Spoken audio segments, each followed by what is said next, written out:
Kryeministri kanadez Mark Carney ka bërë thirrje për një partneritet të ri strategjik me Shtetet e Bashkuara, në një moment tensionesh tregtare dhe pasigurie në marrëdhëniet mes dy vendeve fqinje. Gjatë një fjalimi të mbajtur në New York, Carney përdori një slogan që kujtoi drejt për drejt retorikën politike të presidentit amerikan Donald Trump, duke deklaruar se Kanadaja e fortë do të ndihmojë Amerikën të bëhet sërish e madhe.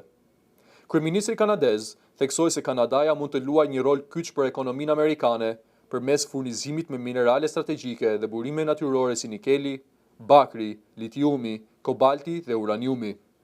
Sipas tij, bashkëpunimi mes dy vendeve në sektor si alumini, industria automobilistike dhe mineralet kritike do të forcojë sigurinë ekonomike dhe kombëtare të Amerikës dhe Kanadas. Carney deklaroi se bota po kalon një çarje të madhe në marrëdhëniet tregtare globale, ndërsa SBA-ja po transformon mënyrën si bashkëpunon ekonomikisht me partnerët ndërkombëtar. Megjithatë, fjalimi i tij vjen në një moment delikat për marrëdhëniet dypalçe. Më herët, Donald Trump kishte shkaktuar polemika me deklaratat për aneksimin e Kanadas si shteti i 51 i Amerikës. Vet Carney kishte paralajmëruar më parë se varësia e madhe ekonomike nga SBA-ja përbën një dobësi për Kanadan.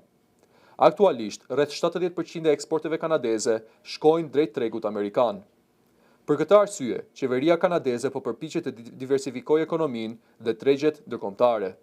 Gjatë vitit të fundit, Kanadaja ka nënshkruar mbi 20 marrëveshje ekonomike dhe sigurie me vende të tjera.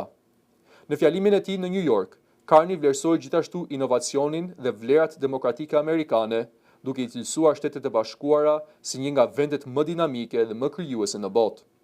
Deklarata e tij po shihet si një përpjekje për të ulur tensionet dhe për të ndërtuar një raport më të qëndrueshëm me administratën amerikane në një periudhë sfiduese për ekonominë globale.